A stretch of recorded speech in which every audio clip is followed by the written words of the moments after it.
Thanks for joining us. This session is the ArisGlobal webinar called Overcome Site Regulatory ISF Issues. I'm Matt Harrington with ArisGlobal.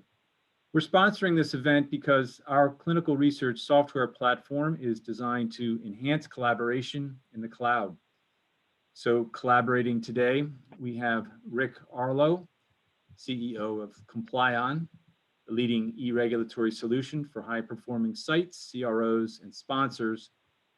Next, we have Len Rosenberg, head of clinical operations for the Leukemia Lymphoma Society, the largest nonprofit dedicated to blood cancer cures. And then we have Sondra Pepe, associate vice president of clinical and regulatory product management at ArisGlobal. Thanks in advance to all our speakers and all our attendees. And we will take questions at the end. So please, Rick, take it away. Thank you, Matt. Well, hi, everyone. Really excited to be here today and talk to you about this issue. At the end of the day, really, it's all about one thing, right? As a sponsor, as a CRO, right, running your clinical trials, you want to make sure that you are on time and don't have delays, right? And the site regulatory or ISF is, I think as many groups have seen, has caused many issues in terms of delays, both on closeout as well as issues associated with additional costs that may come up for visits and fixing problems here that exist. And so to kick it off, really what we found, we did a poll here a little bit ago, and what we found was that a majority of sponsors and CROs that were surveyed said that they had issues with their sites having audit-ready, inspection-ready regulatory files or these ISFs, and further, that they weren't necessarily even consistently being reviewed, right? And the interesting thing about this was not only was there a high response for people essentially, responding here and saying that they know they have issues, that this work was not currently happening today. But further, there's really no way to know. I think you could go through all of the monitoring letters and reports and everything else and try to dig through to identify it. But there's no good way to actually know that this is actually happening.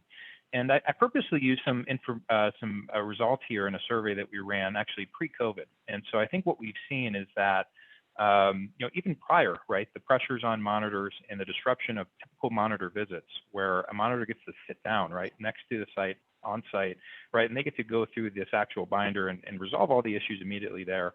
It's kind of gone away. And that really went away even pre-COVID because of these pressures and the disruptions of the typical monitor visits. And especially today, there are even more challenges as the CRA or whoever is in charge of this work is pressure and the burden is put on them to have to proactively ask for all of this information specifically. They just can't sit down and review it all as they have normally, right? And that creates some real challenges in terms of, like I said, ensuring that your sites are audit ready.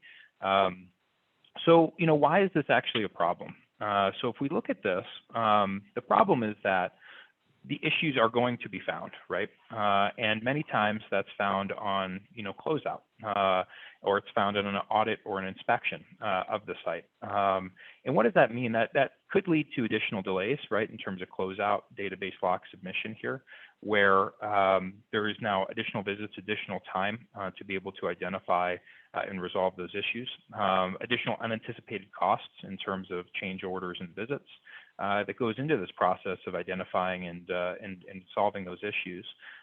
There's also many inspection findings. One of the most common for sites is inadequate record keeping, and also one of the most common deficiencies for sponsors and CROs, right, is in inadequate monitor, as well as in failure to bring the site into compliance. Now, those issues may not necessarily, tank your study or tank the site and their data, but does actually result in a lot of additional effort to be able to resolve those issues, right? And so many of the quality assurance and process improvement steps that are put in place aren't necessarily effective at solving these issues and stopping them from happening again, right, on your next study and with your next site. And also can lead to additional costs to be able to maintain those processes, right? And so really the solution is having an EISF solution that can leverage automation and intelligence to actually drive that level of audit readiness, right? Not just in the exchange of information or being the site file, so to speak, right? But actually helping to drive and reduce the number of delays and costs as the sites or CRAs can already identify those issues, easily close those out here in advance to reduce the delays and costs that might come up here on your studies. Very specifically pinpoint where the gaps are. Are there specific process steps that are continually coming up again and again, as well as specific staff or vendors here that have opportunities for improvement. And really to also put a platform and process in place to ensure much more effective quality assurance and process improvement here moving forward by being able to build those standards into an actual software system, right? That can replicate that, right, without as much training, SOPs, and rollout, because everyone knows that a lot of the training gets lost over time, and people go back to depending on the way that they've always done things on their expertise, right? And so just a quick quote that I thought would be helpful to share, highlighting a couple of these points from a site that actually went through a recent inspection here with the FDA on a set of on a specific COVID trial here that's used Compliant here on multiple trials. And so I think this is really interesting where they had over a week-long inspection, and actually within a single hour, the FDA inspector was able to come in, collect over 300 key regulatory documents, no issues, no findings. And also I think by being able to drive to this, right, it's not just a place to store documents, but actually help to identify what the missing requirements are to ensure that level of compliance and be able to easily find the information by ensuring that those documents, right, have the right naming conventions, metadata, ability to search, so you can find exactly what you need, right? And the other, I think, really great part about this with an EISF solution, there's a great opportunity for this to pay for itself, reducing the cost of paper to actually put together. In some cases, groups are still buying and organizing and shipping out physical binders and understanding where things are, actual travel, whether that's happening today or resumption by shortening those individual visits, right? Looking at thousands of dollars here per day, and being able to cut down the 2-day visits to a single day to ensure that everything's completed. And also in the cost of monitoring, a typical CRA may be spending, a quarter of their time, up to 25%, reviewing this site regulatory and administrative documentation. And actually what we found was the ability to actually, in many cases, with that same site reference here, reduce the number of actual queries by 75%, right? Since CRAs are able to identify that information. Actually, sites are able to identify and resolve those issues before they even get to the CRA, and then creating more effective ways for them to review, communicate with the site, as well as in their project management reports and other things that they need to have available for their sponsors. And so what I'm going to do now, after giving this initial overview, is pass this off here to Len with LLS, and we can go forward from here. So floor is yours, Len. Thanks, Rick and Matt and Sondra. And let me take you back a year or two or a couple of years relative to our perspective on what we were doing with Study Startup and why we wanted to consider using electronic site filing system. And it was pre-pandemic. In fact, our goal in running master trials, and I believe it's been over a year since I actually wrote this paper, was that all the systems that we wanted to put in place relative to running complex oncology trials were ones that were obvious to us, but ones that were not going to be enacted upon unless you were a leader in the space. And lo and behold, the pandemic came and everyone says, oh, now we can reduce monitoring. Well, you can't even get to the sites anymore, right? And all of these reasons that people had to adopt these new technologies was forced upon them. And everyone scrambled for kind of these non-purpose built systems, plug and play, kind of this assembly of information, and said, well, yeah, just send it to us. We'll figure out how to name it. We'll send it to where it needs to go because we can't get it in our usual way, or email it to us and so forth. And obviously it was a very haphazard process, and it still is. And you see these pictures of these diagrams, everyone says, well, just grab from here, grab from here, grab from here. Look at this patient's interested in a continuation model. And to us, that just wasn't a way in which to develop our programs. And so what we wanted to do from the outset was be smart with how we were going to do every phase of running complex master trials. And for those of you that don't know what master trials are, they're more in vogue now, especially with the pandemic, as evidenced by the recovery trial over in the UK. And the concept was for us to go ahead and simplify the process at all levels, but also have the use of technology and accountability of the information because of the complexity of running frontline blood cancers with multiple partners across the same sets of sites. And if you really think about it, when you're starting up these programs, many of these sub-studies, we call them, because there's a screening protocol, which is the master protocol, and then you have the subs coming in. Each of those sub-studies are typically with a different sponsor, where we control everything as the sponsor, and each of those has their own set of regulatory documents and startups. So we knew that we had to standardize on that process from the outset. Now, also, we eliminated things using eSource and EMR to EDC technology solutions, a bunch of other things I'll talk about here. But you can understand that getting the startup process simplified and understanding that we can check in on that process all along the way is really important. And so for us to replicate the startup process at these same centers by simply dragging and dropping or doing other things that were automated in terms of the naming conventions and the workflows was really important as we undertake and continue running master trials in blood cancers. Next slide, Rick. So we went out on a search and we basically said, hey, who's out there? Who's got a system that's already purpose-built, right? With all of this embedded, not kind of a reactionary to the environment that we're in now, but actually have the workflows, have the standardization, have the naming conventions. In other words, the metadata is already affixed, right? So when the information comes in, it can actually be automated and connected to the trial master file. But it allows us to peek in all the time at how things are going, but not be painful to the site. And I'll get to that in a minute, because that was really important to us. Everything that we do had the site and patient in mind. And if they had a system that they used, right, then this could be used, and the term is hybrid, right? So it's kind of, you take some of the good that they have, you know, add some of the things that might improve upon it, and we get a system that works in our environment. And obviously, again, complex oncology, so it makes it really tough in big academic institutions. You know, and that information will then feed into our overall dashboard. So when you think about all of these point solutions, right, you have to go into each one of them to figure out what the status is of that information. That doesn't work either, right? So you have to be able to have the foresight to integrate all of this information from the continuum into something that's important for executives to look at and run their programs. And so again, we partnered with we think a leading digital dashboard solution that allows us to pull in these point solutions, such as you know, information from Rick's company, to allow us to look at the overall workflow of the entire trial, and again, understanding all of these complex oncology studies and all of these different sponsor partner requirements.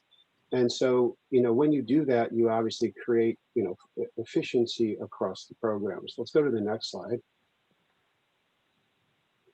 So think about it now from the site perspective, right? So when the sites came in and said to us, well, we have our own regulatory binding system. Again, remember the old days were with paper binders, and obviously we didn't want to do that anymore. And a lot of the monitoring visits, you know, that were done early in our programs were at paper binders. We have to go and we have to monitor the EMR. We have to look at the paper binders, and we have to visit the pharmacy. And we said no to all that. And we basically created solutions that pretty much said, this is the way we want to run this program, regardless of whether there's a pandemic. And now, like I said, everyone is coming to our way of thinking from, you know, years ago. So the sites basically said, look, if you have the documents and you already have it in some kind of electronic filing system that you use, just drag and drop it into our system, And then we'll automate the metadata and the naming conventions and the workflows, look at the information, approve the information, and put it into the TMF. So from the site perspective, they're going, oh, great, I don't have to go ahead and send it over to this thing and fill out this form and use this other technology. We basically said, no, if you don't have anything, we'll set you up. If you got something, we'll make it work, right? And that's the key, because the site adoption, right, the so-called change management is really impactful, because obviously everyone knows if you can send something electronically versus the old way of filing it in a binder, it's intuitively obvious, but no one wants to, undertake that transition. But if you make it simple for them and you try it, and then you say, oh my God, look at this, this works. And now I can just basically click it for the next study and the next study and the next study, that all fall under the master trial umbrella, you got something, right?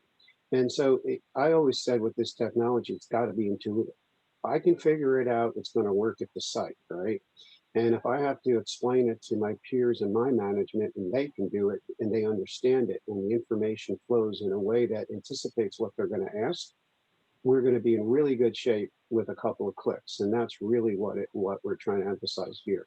So this was my perspective, a little bit pontification on the complexities and why it's important to use it, but also remind everyone that you don't want to go into an organization or a solution that basically says, let's grab it and throw it into your ecosystem, because it doesn't work that way, right? You're going to run into all sorts of problems later. And for people that just say you have to dump it into this massive data lake and you got to figure out how to get it and pull it in and visualize and all that other stuff, it's not that simple. And, people don't talk about it. People show the visualization of how it could work, but we're telling you from, experience what does work. So let me turn it back to you, Rick, and thanks for listening. Perfect. Thank you, Len.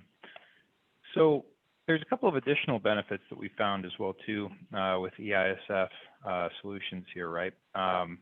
And one of the big opportunities, as you mentioned, was being able to help drive health readiness simplification into the TMF, as well as for other needs as well, too, to be able to help manage more remote or decentralized trials if source documents may not be available readily through eSource or EMR, or to be able to round out and augment additional areas, as well as, again, either connecting to or providing more automated ways to distribute the right information and over time build more operational alignment from a partner site perspective.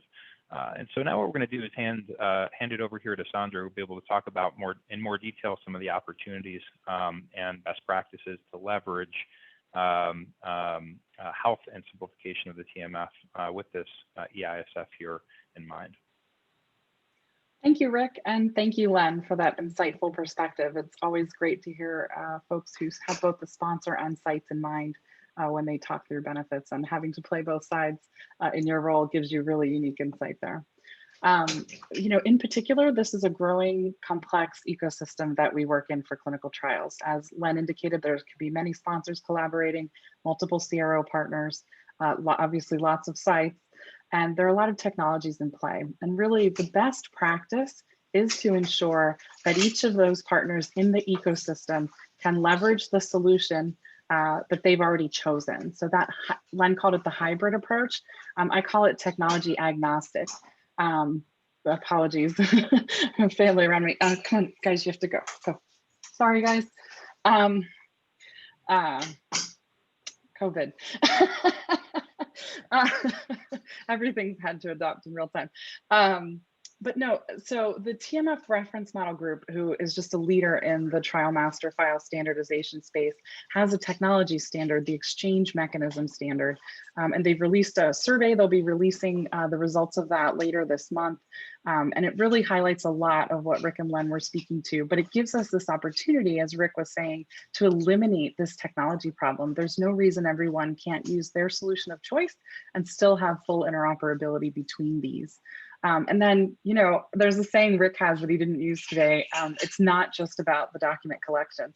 And I think that's really important. It's kind of the bottom line here. Once we solve this, technology problem, we can move on to the automated features and the more sophisticated handling, so that the monitors and the sites can focus on what's really important. That's the patients. So thank you all so much. Thanks for your patience with my family. And I don't know, Matt, do we have any questions coming in?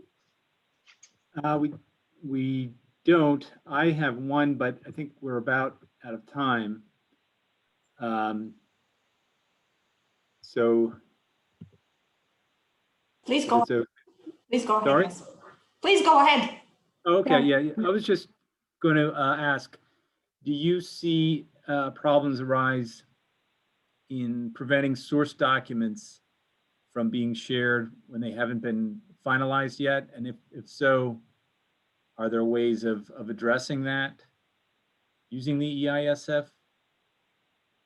Yeah, so the mappings, and I'll let Rick and Len chime in here too, but the mappings really ensure that the right documentation is being shared. So the actual unredacted source documents are really staying with the site and not being transferred to an eTMF system. That's a really, it's obviously a critical piece of the mapping, but something that has already been solved. Rick or Len, I don't know if you want to add anything there. Yeah, I think at the end of the day, being able to leverage intelligence and automation here is key. Being able to ensure that you only have access to the complete and approved versions is one piece of this. The other part is like, man, if I've got to go through and remember how to share each one of these things with somebody, it's both time consuming and they've got no idea what it is and can't find it. And they're going to give a million other questions. And separately too, there's risk that they're sharing information as well. So really being able to automate that access control process and the searchability to ensure that you can know exactly what something is and only have access to what you need to without manual intervention is key. One of the other opportunities here is by ensuring, again, it is a site-owned solution. What we've seen is the ability to share this information without redaction. As they own it, they're providing view-only access for specific, periods and windows of time. And so those are some of the best practices that we've found here. There is one additional question came in, and that is, who is entering or scanning the actual documentation to be dragged into the ISF?